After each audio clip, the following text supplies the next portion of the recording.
Sorry,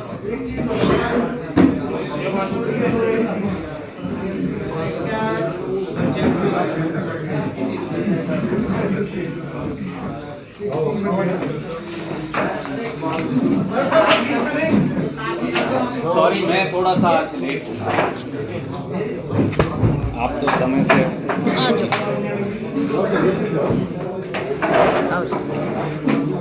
विजय आप wait करो और उनको आने दो। उनको आ जाने दो। सीनियर्स को आने दो। अपने जो साथी रामकिशन जी को बुलाओ। उनको बुला लो। नहीं, सो व्हाट, ही इज इधर आएंगे, इसमें शर्म की क्या बात है। नीले आप बैठ जाओ। अजय आप आ जाओ। रामकिशन आप इधर आ जाओ। इधर कर, इधर सर कर।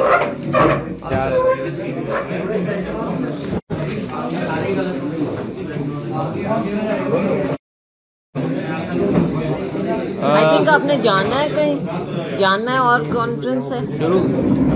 शुरू कर लें साहब। पीछे जो साथी हैं थोड़ा सा, अगर वो जो हमारे कैमरा के साथी,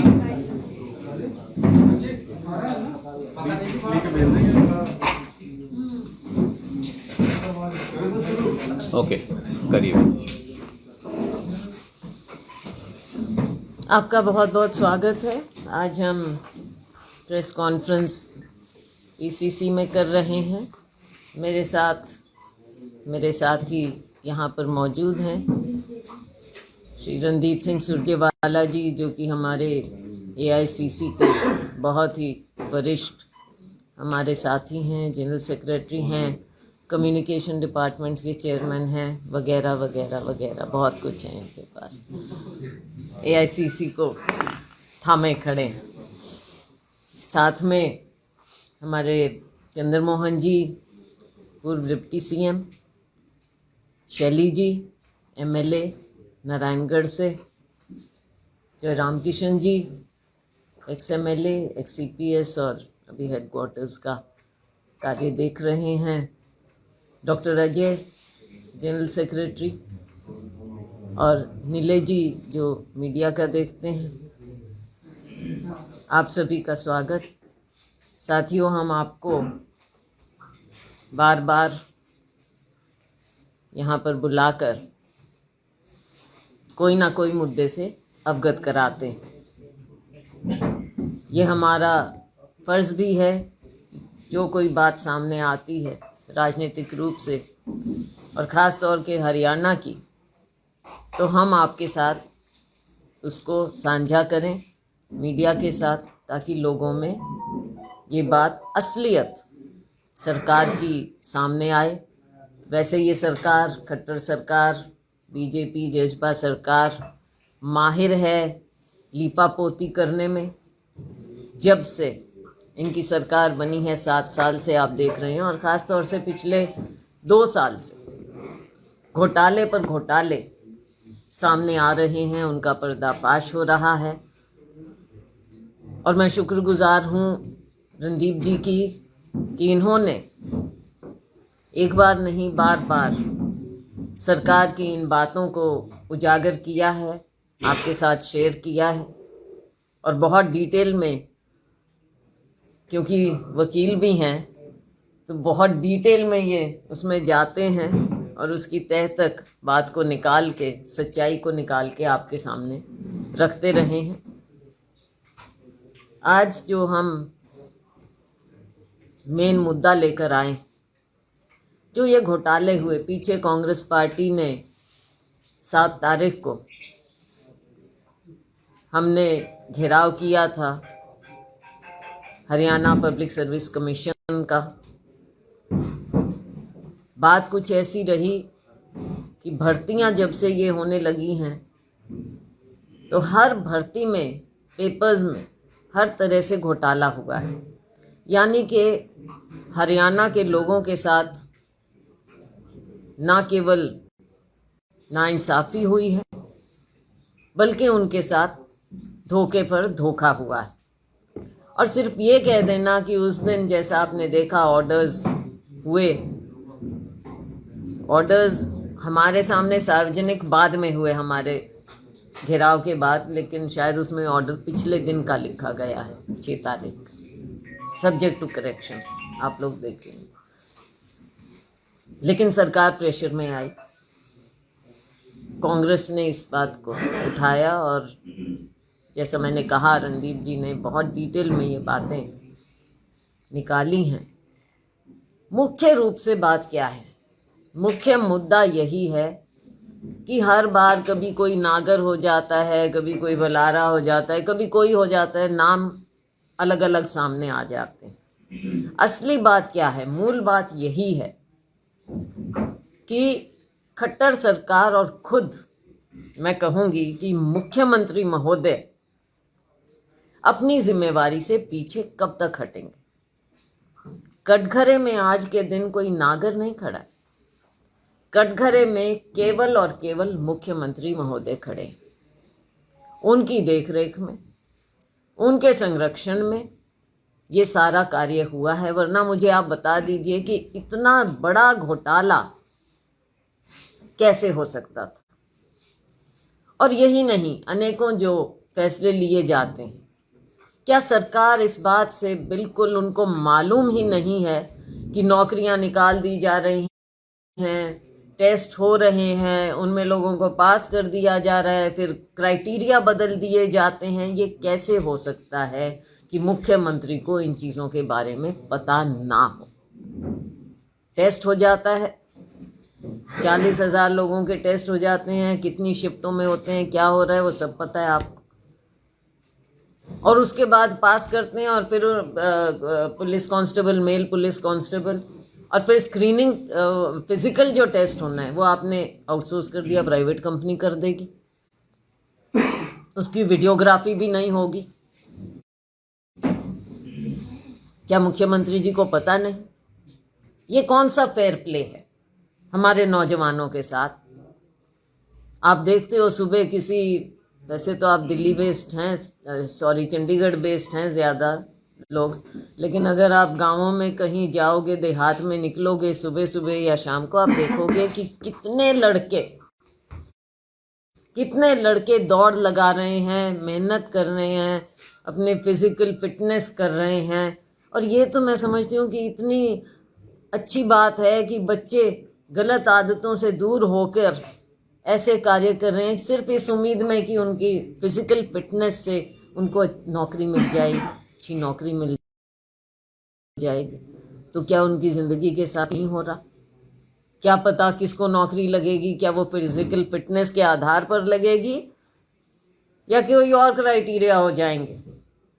क्योंकि वीडियोग्राफी तो होगी नहीं, प्राइवेट एजेंसी कुछ भी करेंगी, किसको मालूम पड़ेगा? साथियों, ये सब बातें हैं। खट्टर सरकार, खट्टर जी खुद माननीय मुख्यमंत्री जी कटघरे में हैं। और ये मैं कह सकती हूँ अपने साथियों के साथ कि कांग्रेस सरकार आएगी, हम एक एक चीज की जांच करवाएंगे, एक एक चीज की जांच होगी और तब निकलेगी इसकी असलियत। क्योंकि अभी लीपा पोती के अलावा कुछ नहीं हो रहा। तो मैं ज़्यादा कुछ नहीं कह के, क्योंकि हमारे कॉलीग साथी रणदीप जी इसके बारे में बोलना चाहेंगे और इन्हें ज़्यादा डिटेल्स मालूम है, तो मैं I will hand over to Randeep ji. शुक्रिया शैलजा जी, चंद्रमोहन जी, रामकिशन जी, अजय जी, शैली जी, नीले भाई। जैसा प्रदेश कांग्रेस कमेटी की अध्यक्षा कुमारी शैलजा जी ने कहा, दलालों का साथ और हरियाणा के युवाओं के भविष्य का विनाश, अब ये नारा है खट्टर सरकार का, भाजपा जजपा सरकार का। और लीपा पोती कर, नौकरी भर्ती नीलामी कांड की जवाबदेही से माननीय खट्टर साहब नहीं बच सकते। 17 नवंबर को एफआईआर दर्ज हुई, 29वां दिन आज है।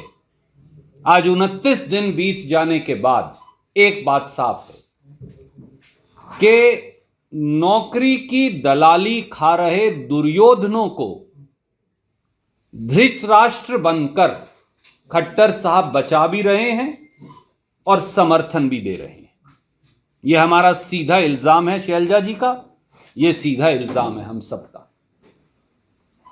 खट्टर सरकार अपराधियों की जांच की बजाय उन्हें बचाने के लिए ऑपरेशन एयरलिफ्ट चला रही है। अटैची कांड पर पर्दा डालने के लिए, दबाने के लिए, छिपाने के लिए, भटकाने के लिए हर संभव कोशिश खट्टर सरकार द्वारा की जा रही है। और हरियाणा के युवा जो कह रहे हैं, जो सोशल मीडिया पर लिख रहे हैं, उनमें से 3 बातें हम लिखकर शैलजा जी और मैं और हम सब साथी लाए हैं। मैं वो पढ़कर सुनाना चाहूंगा बात बताने से पहले नौकरियों में चोरी, अब खुलेआम सीना जोरी। ये हरियाणा का युवा कह रहा है सोशल मीडिया पर। एक और साथी ने लिखा, चोरों ने चोरों से कहा सब चंगासी। यह हरियाणा का नौजवान इस सरकार के बारे में कह रहा है। तीसरा उन्होंने कहा, कर रही लीपापोती, खट्टर सरकार की नीयत खोटी। यह हरियाणा के युवा कह रहे हैं। कमाल की बात यह है, और जिसके लिए आज हम सब, शैलजा जी, मैं और हमारे सब साथी, हम आपके बीच में आए हैं। इस सारे घोटाले के बावजूद कल 14 तारीख को हरियाणा पब्लिक सर्विस कमीशन ने 10 जो नए पद हैं, 10 जो पद हैं, उनकी भर्ती की डॉक्यूमेंट वेरिफिकेशन के ऑर्डर जारी कर दिए। हम आपको वो रिलीज कर रहे हैं। ये सारी परीक्षाएं 14 सितंबर को हुई थी। 12 सितंबर को एचसीएस प्रिलिमिनरी की परीक्षा हुई जो घोटाले में पकड़ी गई, और उसके 2 दिन बाद अनिल नागर की देखरेख में गोपनीयता के सारे रिकॉर्ड पेपर उसी के पास थे। इन 10 पदों की परीक्षाएं भी हुई। तो 12 को एचसीएस, 14 को ये सब हुई। पर कोई जू नहीं रेंग रही। उन्होंने कल ये ऑर्डर जारी कर दिया, एचपीएससी ने, खट्टर सरकार ने, कि अब इनकी डॉक्यूमेंट वेरिफिकेशन होगी ताकि नौकरियां लगाई जा सके। इन सब के कर्ता धर्ता अनिल नागर है, इन सारी नौकरियों के भी। तो एक बात साफ है, खट्टर सरकार में दोषी ही जज बन बैठे हैं। और इतना ही नहीं, दूसरी तरफ छोटे मियां तो छोटे मियां, बड़े मियां तो बड़े मियां, छोटे मियां सुभान अल्लाह। हरियाणा स्टाफ सिलेक्शन कमीशन ने भी, कल के आपके समाचार पत्र हमने पढ़े, खुद को क्लीन चिट दे दी। यानी कातिल ये कह रहा है जज बनके कि मैं निर्दोष हूं, उन्होंने भी क्लीन चिट दे डाली। तो हमारा ये कहना है, जो शैलजा जी, मैं और हमारे साथी आपके बीच में लेकर आए हैं, कि 17 नवंबर 2021 से आज तक, यानी 29 दिन में श्री मनोहर लाल खट्टर की प्रत्यक्ष या परोक्ष सहमति के बगैर अटैची कांड में ऑपरेशन कवर अप और ऑपरेशन क्लीन अप नहीं हो सकता था। हम आज सवाल नहीं पूछ रहे, हम 11 बिंदु सरकार की संलिप्तता के आपके बीच में लेकर आए। पहला, एचपीएससी के चेयरमैन श्री आलोक वर्मा मुख्यमंत्री श्री मनोहर लाल खट्टर के निवास पर वर्षों तक एड डी कैंप या एडीसी रहे। तो इसलिए उनकी और खट्टर साहब की नजदीकियां सबको मालूम है। और एचपीएससी के चेयरमैन, क्योंकि वो एचपीएससी के मुखिया हैं, एचपीएससी के घोटाले की जिम्मेवारी से कैसे बच सकते हैं। पर आज तक भी विजिलेंस विभाग द्वारा, पुलिस द्वारा एचपीएससी के चेयरमैन आलोक वर्मा या मेंबर साहिबान, उनको ना जांच के लिए बुलाया, ना जांच में शामिल किया। यह पहला महत्वपूर्ण बिंदु है जिससे सरकार की संलिप्तता नजर आती है और सरकार के मुखिया की। दूसरा, एचपीएससी चेयरमैन आलोक वर्मा जी ने 9 दिसंबर 2021 को इंटरव्यू देकर कहा कि एचपीएससी की गोपनीयता की जिम्मेवारी एचपीएससी के सेक्रेटरी जो एक आईएएस अधिकारी हैं उनको ना देकर डिप्टी सेक्रेटरी अनिल नागर को इसलिए दी थी कि उन्होंने व्यक्तिगत कारणों से मना कर दिया था। तो साथियों अब साफ है वो व्यक्तिगत कारण ये थे कि वो आईएएस अधिकारी पेपर घोटाले में, पेपर बदलने में, ओएमआर शीट भरने में शामिल नहीं होना चाहता था। तीसरा पहलू, और वो उतना ही महत्वपूर्ण है, 17 नवंबर की अगर आप एफआईआर पढ़ें, सारी रिमांड एप्लीकेशंस पढ़ें, हमने, शैलजा जी ने यहां इसी प्रदेश कांग्रेस से आपको ये जारी करी हुई, तो उन सब में यह लिखा है कि मुख्य आरोपी जो है वो जसबीर भलारा और safe dot E solution private limited है। यह भी सामने आया कि पूर्व चेयरमैन एचपीएससी ने इस जसबीर भलारा और सेफ डॉट ई सॉल्यूशंस को हटा दिया था और आलोक वर्मा ने वापस रख लिया। यह भी सामने आया हुआ है। इसके बावजूद ना सरकार ने, ना पुलिस ने, ना विजिलेंस ने आज तक मुख्य नामजद आरोपी को ना गिरफ्तार किया, ना रेड किया, ना जांच के लिए बुलाया। क्यों? उल्टा आलोक वर्मा इंटरव्यू देकर 9 दिसंबर को क्लीन चिट सर्टिफिकेट दे रहे हैं मुख्य नामजद आरोपी को, चेयरमैन एचपीएससी। तो श्री आलोक वर्मा और जसबीर भलारा के बीच में यह रिश्ता क्या कहलाता है? और खट्टर सरकार में वो कौन है जो विजिलेंस को, पुलिस को जसबीर भलारा और safe dot E solutions private limited की जांच से रोक रहा है? चौथा पहलू, अनिल नागर का बर्खास्तगी आदेश 6 दिसंबर का हम सब ने देखा। उसमें यह साफ लिखा है कि अनिल नागर की देखरेख में हुई भर्तियों का सारा रिकॉर्ड दूषित हो गया है, अवैध है। यह हम नहीं कह रहे। There is no sanctity, if I may repeat the word, there is no sanctity of the record kept under the custody of Anil Nagar. तो ये जो 10 पद हैं, इनका भी सारा रिकॉर्ड उसी के पास था। तो आपने तो कल ऑर्डर निकाल दिया, सरकार ने और एचपीएससी ने, तो कि अब इन 10 पदों पर हम नौकरियां लगाएंगे। तो सारा मामला अब रफा दफा साफ है। क्या यह मुख्यमंत्री की सहमति के बगैर हो सकता था? जवाब नहीं में। पांचवां पहलू, 17 नवंबर का जो एफआईआर है और रिमांड जो दरखास्तें हैं और 6 दिसंबर का जो बर्खास्तगी का ऑर्डर है, उसमें यह साफ लिखा है कि डेंटल सर्जन और एचसीएस प्रिलिमिनरी में पैसा लिया गया और 40-40 लाख रुपए से ज्यादा तक पैसा लिया गया, सारी नौकरियां बेच दी गई। इसके बावजूद भी आज 29 दिन बीत गए। खट्टर साहब से पूछो तो वो कहते हैं एचपीएससी ने रद्द करेगा, एचपीएससी से पूछो तो वो कुछ कह ही नहीं रहे। ना आज तक डेंटल सर्जन का पेपर रद्द हुआ, ना एचसीएस प्रिलिमिनरी का रद्द हुआ। क्या यह सरकार की संलिप्तता को नहीं दिखाता? छठा पहलू, मुख्यमंत्री भर्ती घोटाला क्लीन चिट अभियान में अब हरियाणा स्टाफ सिलेक्शन कमीशन भी शामिल हो गया। उन्होंने, ये साफ है, जो एफआईआर दर्ज हुई 17 तारीख को, जितनी रिमांड एप्लीकेशन आई, उन सब में यह लिखा है कि वीएलडीए, स्टाफ नर्स, एएनएम, इन तीनों में 10 लाख से 20-25 लाख रुपया तक लिया गया। हम नहीं कह रहे, तो उन्होंने लिख के कहा। हरियाणा स्टाफ सिलेक्शन कमीशन के चेयरमैन साहब अब ये कहते हैं, सीधा सीधा संदेह तो उन्हीं पर होगा और किस पर होगा, पर वो खुद ही ये कहते हैं कि या तो वो लोग पेपर देने नहीं आए जिन्होंने पैसा दिया था, या वो फेल हो गए। तो आप मुझे बताइए फिर वो रिश्वत का रुपया किस लिए दे रहे थे? मैं रिश्वत का रुपया तो देकर आऊंगा आपको, परंतु मैं उसके बाद इंटरव्यू देने नहीं जाऊंगा।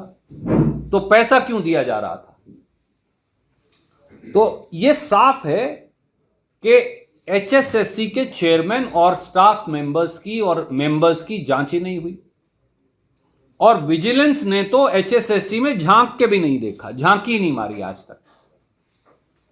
और वो खुद दोषी जो हैं, अपराधी जो हैं, वो खुद जज बन बैठे हैं और अपने आप को निर्दोष बता रहे हैं। अंधेर नगरी चौपट राजा। 7वां पहलू, dental surgeon, HCS preliminary, VLDA, ANM staff nurse, ये तो नौकरियां सामने आ गई। खुद सरकार कह रही है कि इन सब में रिश्वत हुई। जो इस प्रकार से नौकरी लगे, एक HCS प्रिलिमिनरी को छोड़ दें, बाकी तो सब नौकरी लग गए। किसी कैंडिडेट को आज तक ना गिरफ्तार किया गया, ना जांच के लिए बुलाया, ना तफ्तीश में शामिल किया। कल जब शैलजा जी ने यह नोटिस निकाल दिया कि आज पीसी करेंगे, तो कल रात को उनमें से कुछ कैंडिडेट्स को नोटिस जारी कर दिया। अच्छा। जैसे कहा कि हम घेराव करेंगे, तो रात को उसको अनिल नागर को खारिज कर दिया, डिसमिस कर दिया। आज तक किसी कैंडिडेट को क्या वो आरोपी नहीं है? रिश्वत देने वाला भी आरोपी है, लेने वाला भी आरोपी है, पर उनकी कोई जांच नहीं। और अगर आप अनिल नागर का नाम बता सकते हो, तो कौन से कैंडिडेट ने पैसे लेके भर्ती हुई, उनके नाम क्यों नहीं बता रहे? दे आर एक्यूज्ड, उनके नाम उजागर होने चाहिए, पर सरकार ने छुपा रखे हैं। 8वां पहलू, इन्हीं FIR में और इन्हीं रिमांड दरखास्तों में यह भी साबित हो गया कि Haryana board of school education में HTET परीक्षा भी पैसे लेकर, रिश्वत लेकर पास हुई। आज तक विजिलेंस विभाग HTET के पेपर की या बोर्ड ऑफ स्कूल एजुकेशन की जांच करने ही नहीं गया, झांकी नहीं मारी वहां, देखा ही नहीं उनकी तरफ। ना किसी को गिरफ्तार किया, ना किसी कैंडिडेट को पकड़ा जिसने पैसे देके HTET की परीक्षा पास की। क्यों? इसलिए कि सबकी सहमति है, पूरा मामला रफा दफा। 9वां पहलू, अब लीपा पोती की इस कड़ी में हरियाणा स्टाफ सिलेक्शन कमीशन ने आनन फानन में पिछले 2 दिनों में पुलिस कांस्टेबल पुरुष का रिजल्ट निकाल दिया। आपको पता ही, यह परीक्षा 3 दिन चली थी, 31 अक्टूबर, 1 नवंबर और 2 नवंबर, जैसा शैलजा जी अभी चर्चा कर रहे हैं। इवनिंग और मॉर्निंग में यह परीक्षा डबल शिफ्ट में हुई, और हमने आपको बताया था कि हर शिफ्ट में 4 अलग अलग पेपर दिए गए, यानी एक दिन में 8 पेपर दिए, 3 दिन में 24 पेपर दिए। पहले 8 पेपर तो हमने आपको रिलीज किए थे, अब हम बाकी 24 के 24 भी ले आए हैं शैलजा जी और मैं, और हम आपको भेज रहे हैं 22 पेपर। हम उसमें से ये हैं कुछ, ये आप दिखाएंगे, ये वो कुछ पेपर हैं, ये लीजिए। कई हैं तो अपन तो सारे पकड़ भी नहीं सकते, इतने ज्यादा हैं ये हैं वो सारे पेपर। 22 पेपर हम आपको भेज रहे हैं सॉफ्ट कॉपीज में। अब क्योंकि वो पकड़े गए थे, तो फिर उन्होंने 22 सितंबर को एक नया आदेश जारी कर दिया, जब हमने ये पेपर रिलीज कर दिए सारे, और उसमें कहा कि हम इन 24 पेपर की नॉर्मलाइजेशन करेंगे। उस आदेश की कॉपी भी हम आपको भेज रहे हैं। अब आप मुझे बताइए, 24 पेपर की 3,77,000 बच्चों की कोई नॉर्मलाइजेशन कर सकता है?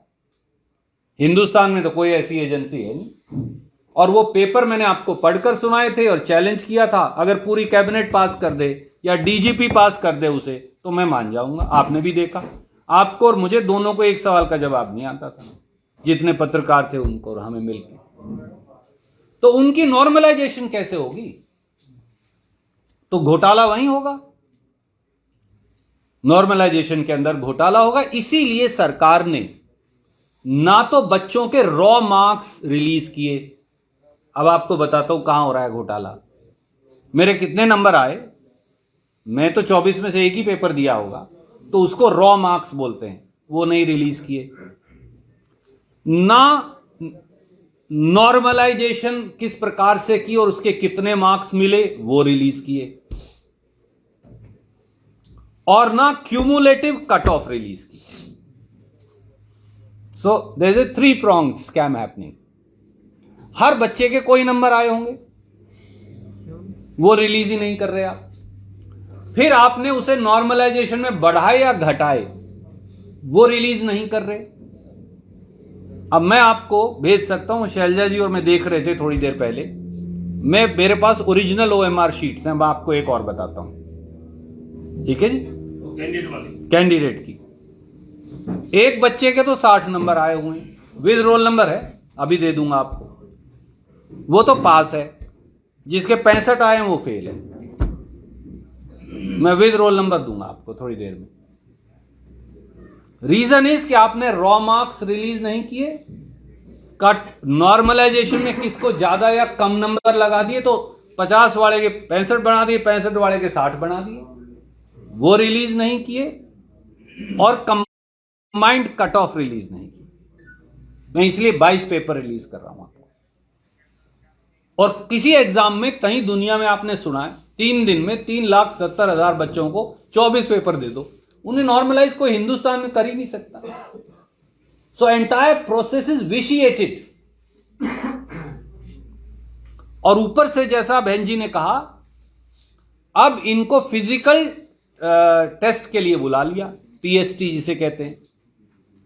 उसमें एक और नई बात कर दी, उसमें सिक्योरिटी के लिए लाइन लगवाने का काम तो करेगी पुलिस, और फिजिकल टेस्ट लेगी प्राइवेट एजेंसी। कभी यह भी सुना हमने तो सरकार में, आप उप मुख्यमंत्री रहे हैं, आप केंद्रीय मंत्री रही हैं, हम भी मंत्री रहे हैं, भाई साहब मिनिस्टर रहे हैं, हमने तो कभी सुना नहीं कि पुलिस नहीं लेगी फिजिकल टेस्ट, वो एक प्राइवेट एजेंसी लेगी और उसकी वीडियोग्राफी नहीं होगी। ये अजीबोगरीब सिस्टम। तो पुलिस कांस्टेबल मेल की भर्ती होगी कैसे फिर? अगला पहलू 10वां। अब हरियाणा स्टाफ सिलेक्शन कमीशन ने यह मान लिया, हमने प्रेस कॉन्फ्रेंस की थी, मैंने वो सारे कागज रिलीज किए थे, अब ये मान लिया कि 41 सब इंस्पेक्टर मेल और 9 सब इंस्पेक्टर फीमेल फर्जी हैं। मैं नहीं कह रहा, ये तो चेयरमैन ने माना है, ठीक बात है मेरी, गलत तो नहीं मैं कह रहा। किसी के खिलाफ एफआईआर नहीं दर्ज की, क्यों? मैं फर्जीवाड़ा कर लूं, शैलजा जी कर लें, चंद्रमोहन जी कर लें, 1 मिनट में एफआईआर दर्ज हो जाएगी। आप कह रहे हो हम तो 2-3 साल बस इन्हें पेपर में नहीं बैठने देंगे ताकि दोबारा आगे फिर कर लेना, क्यों एफआईआर नहीं दर्ज की? और एचएसएससी ने यह भी मान लिया कि जो 516 के करीब पुलिस कमांडो भर्ती हुई, मैं और शैलजा जी डिस्कस कर रहे थे, एक बड़ी कमाल की बात ये करते हैं, पेपर में कोई बैठता है तो उसकी फिंगरप्रिंट्स आ गए। अब उनका मिलान होना है डॉक्यूमेंट वेरिफिकेशन के समय बायोमेट्रिक्स का। तो जब इन्होंने पुलिस कमांडो की भर्ती में हरियाणा स्टाफ सिलेक्शन कमीशन ने किया, तो वो मानते हैं कि वो दोनों मिलते नहीं है। मतलब पेपर किसी ने दिया, पेपर मैंने दिया, फाइनल कैंडिडेट ये, तो पुलिस कमांडो में तो हो गया। अब इन्होंने क्या किया कि पुलिस कांस्टेबल में और एसआई में फिंगरप्रिंट और बायोमेट्रिक्स का मिलान ही नहीं होगा। क्यों? क्योंकि पिछली चोरी पकड़ी गई, इसलिए अगली चोरी पकड़ने ही ना दो। क्यों नहीं होगा भैया? क्या खट्टर साहब बता सकते हैं कि वो ऐसा क्यों कर रहे हैं? आप सब इंस्पेक्टर में, जहां तो संख्या भी कम है, और पुलिस कांस्टेबल में अब मिलान क्यों नहीं कर रहे? यह बड़ा अजीबोगरीब निर्णय। और एक और कमाल किया, फिंगरप्रिंट्स और बायोमेट्रिक्स मिलान का ठेका भी प्राइवेट एजेंसी को दे दिया। तो वो कभी भी अपडेट कर सकती है उसे, जब चाहे पैसे लो अपडेट कर दो। हो क्या रहा है मैं आपको बता देता हूं। अब फिजिकल टेस्ट के लिए जब बुला रहे हैं तो एक बड़ी रुचिकर बात आपको बताता हूं। बच्चों को ये कह रहे हैं, मैं साबित नहीं कर सकता, मैं मानता हूं ये बात, पर उन्हें कह रहे हैं कि अगर तो तूने दौड़ नहीं लगानी तो 4 लाख रुपए दे दे, दौड़ लगानी है तो चाहे कितने घंटे में पार करना 2.5 लाख रुपए दे दे। ये आप बच्चों से पूछ लीजिएगा, ये उन्होंने मुझे लिख के कई बच्चों ने बताया। तो फिर क्या सैंक्टिटी रहेगी? और 11वां पार्ट जो आखिरी है, विजिलेंस विभाग की लीपापोती पूर्ण कार्रवाई से साफ है कि पूरा मामला ठंडे बस्ते में डालकर इस जांच की भ्रूण हत्या कर दी गई है। हरियाणा तो भ्रूण हत्या के लिए मशहूर है ना। तो खट्टर साहब की नाक के नीचे इस पूरी जांच की उनका विजिलेंस विभाग भ्रूण हत्या कर रहा है।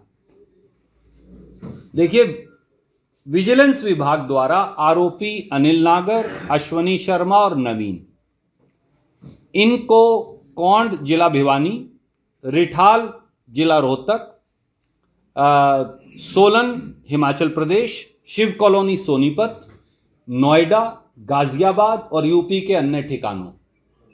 ये रिमांड की दरखास्तों में लिखा कि यहां इन्होंने सारे सबूत छुपा रखे, वो लेके ही नहीं गए वहां। क्यों? तो कौन लाएगा सबूत फिर? विजिलेंस विभाग इन्हें कहीं भी नहीं ले गया इनमें से।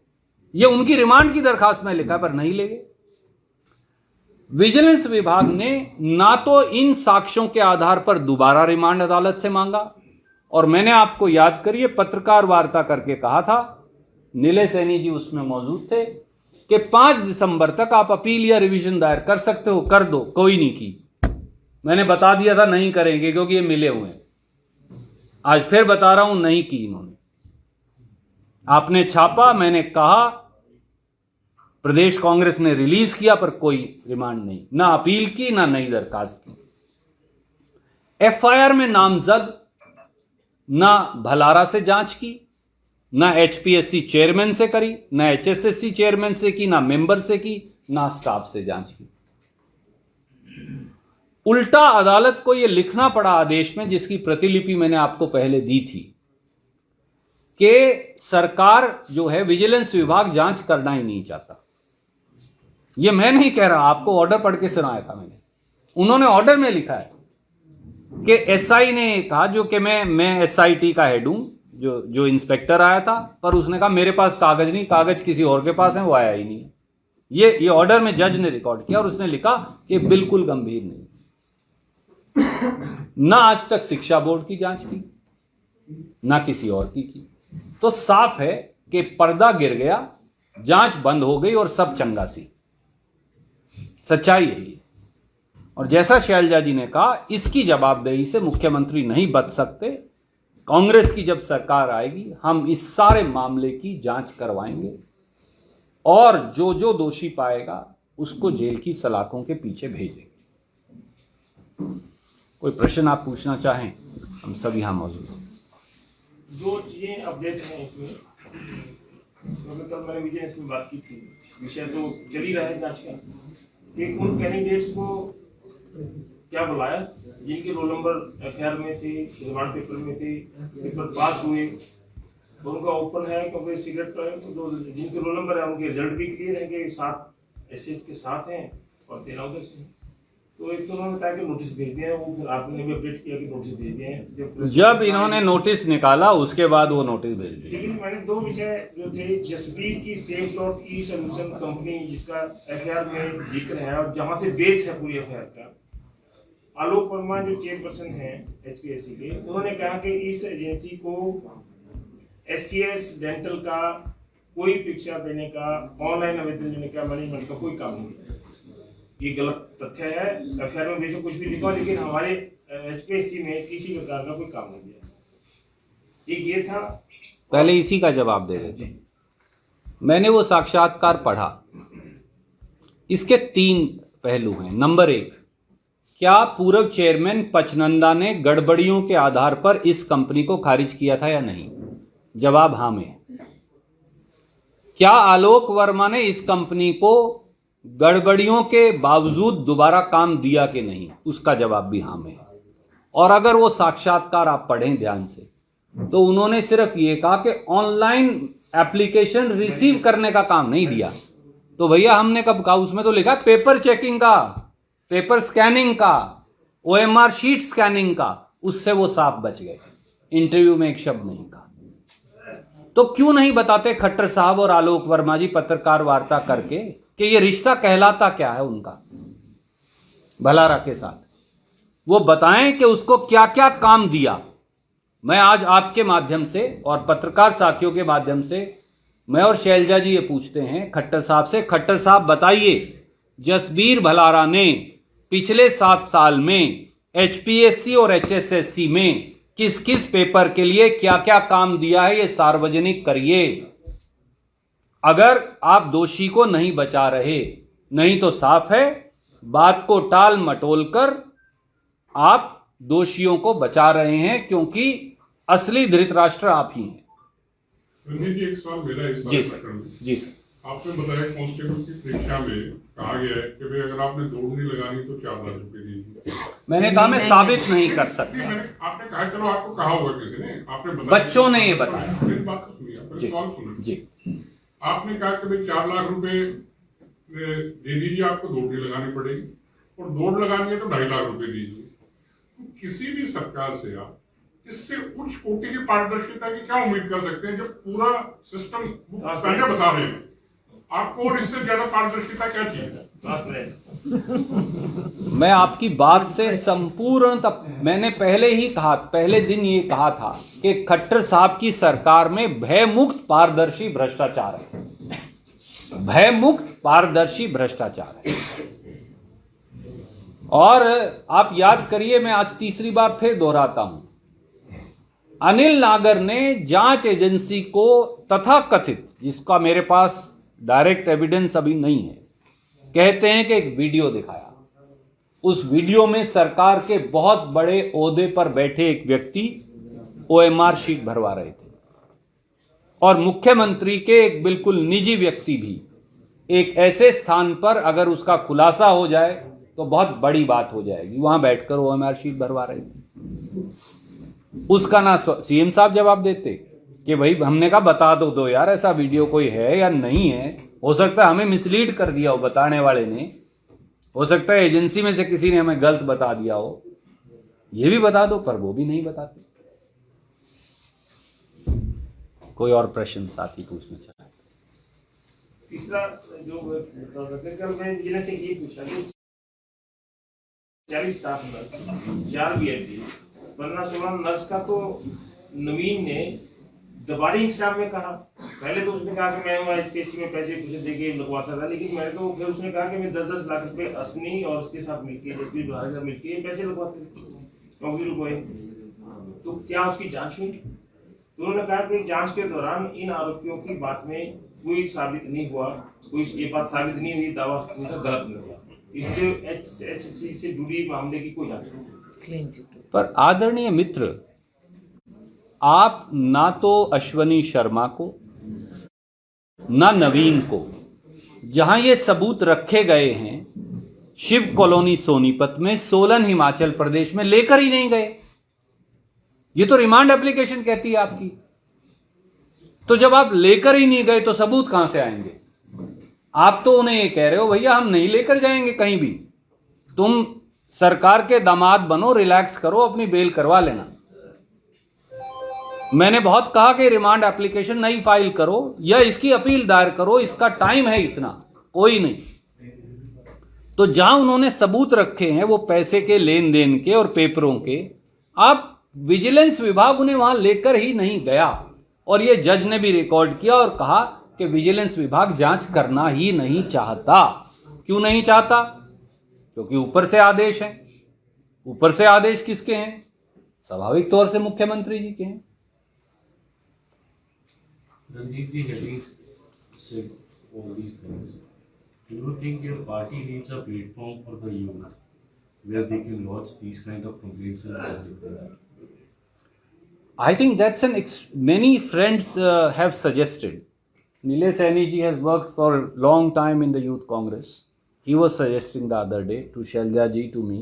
Many other young friends have suggested. I think PCC president is actively considering creating a special email address. We have been discussing it. A special email address where all such complaints can then be sent by the youth of the state. So we will very soon try and create that also. Selja, इस topic से हटके एक बात पूछना आपसे कि पंजाब और राजस्थान में सेक्टर बन चुका पार्टी का, तो हरियाणा की बारी कब आएगी? आप ऐसा है, हमारी प्रेस कॉन्फ्रेंस डीरेल मत करिए। डीरेल करोगे? मेरा आपसे ये अनुरोध है। आज हरियाणा के युवाओं की जिंदगी का विषय है जिसे लेकर हम आपके बीच में उपस्थित हैं। मुझे मालूम है जो आप सवाल कर रहे हैं वो बड़ा महत्वपूर्ण है और मैं आदर करता हूं उसका, पर मेरा आपसे अनुरोध है कि हम अगर भटक जाएंगे तो हरियाणा के युवाओं के भविष्य को खट्टर साहब भटका देंगे। एक तथ्य और सामने आया कि फरवरी 2014 में डिप्टी सेक्रेटरी का पद क्रिएट हुआ था और नियुक्ति भी फरवरी 2014 में। वो तो हमें पहले से ही मालूम है, मैंने आपको अगर याद हो तो इसकी चर्चा पहले भी की थी। सवाल बड़ा सीधा है। एक आदमी जो 4 साल पहले नौकरी लगता है, जो 2004 से 2016, इसलिए तो कहा कि गठबंधन का उम्मीदवार है अनिल नागर। 2004 में ये भाजपा चौटाला सरकार में नौकरी लगा था और 2016 में फिर इसी गठबंधन सरकार ने उसे नौकरी ज्वाइन करवाई थी, तो गठबंधन का उम्मीदवार है वो। और पहले आपने उसे एचटेट की परीक्षा का प्रभारी बनाया, फिर आपने उसे यहां लगा दिया। सेक्रेटरी कहता है मैं तो गोपनीयता का रिकॉर्ड रखूंगा नहीं, क्योंकि वो तो आईएएस अधिकारी है, गड़बड़ में शामिल नहीं होगा। अब आप उसे बर्खास्त कर देते हैं, कहते हैं सब रिकॉर्ड गड़बड़ है, पर उस रिकॉर्ड के आधार पर आप भर्ती कर रहे हैं। तो साफ है कि इशारा किसका है। रणदीप जी, आपने ये कहा कि लगातार आप इस मामले में बारीकी से तथ्यों के साथ आ रहे हैं, प्रेस कॉन्फ्रेंस कर रहे हैं, लेकिन युवाओं को साथ लेकर कोई विरोध प्रदर्शन करने की योजना हो। हालांकि आपका विरोध प्रदर्शन तो आपके ही नेता विपक्ष और पूर्व मुख्यमंत्री ठीक नहीं मानते। वो कहते हैं मैं तो संवैधानिक दायरे में रहने वाला इंसान हूँ और संवैधानिक दायरों से बाहर नहीं जाता हूँ। वो आपके विरोध प्रदर्शन में भी नहीं आते हैं, लेकिन इसके बावजूद क्या कोई बड़े स्तर पर कोई विरोध प्रदर्शन सेशन शुरू हो रहा है 17 तारीख को शीतकालीन, लेकिन साथ ही सर नेता विपक्ष से आदरणीय साथी, जहां तक कांग्रेस के विरोध प्रदर्शन का प्रश्न है, आपने देखा कि शैलजा जी के नेतृत्व में सब विधायक साथी आए, सब नहीं अखिल भारतीय काफी 20 के करीब नहीं आए, जिसमें नेता विपक्ष नहीं आए। वो ये कहते हैं कि आपका आंदोलन संवैधानिक नहीं। अगर आप मेरा सवाल का जवाब सुनेंगे, मैंने सवाल आपका सुना, आपको जवाब भी सुनना चाहिए। मैंने कहा शैलजा जी के नेतृत्व में जब किया, बहुत सारे विधायक साथी है, कुछ नहीं है पहुंच पाए होंगे, डजंट मैटर। प्रदेश कांग्रेस के सभी लगभग नेता आए, अखिल भारतीय कांग्रेस कमेटी के सब पदाधिकारी आए, और वो आंदोलन का असर ये हुआ कि उस आंदोलन के चलते अनिल नागर, जिसको सुई की आंच नहीं आई थी, अनिल नागर को सरकार को मजबूरी में उस प्रदर्शन की वजह से बर्खास्त करना पड़ा। तो उस आंदोलन की एक सक्सेस ये थी।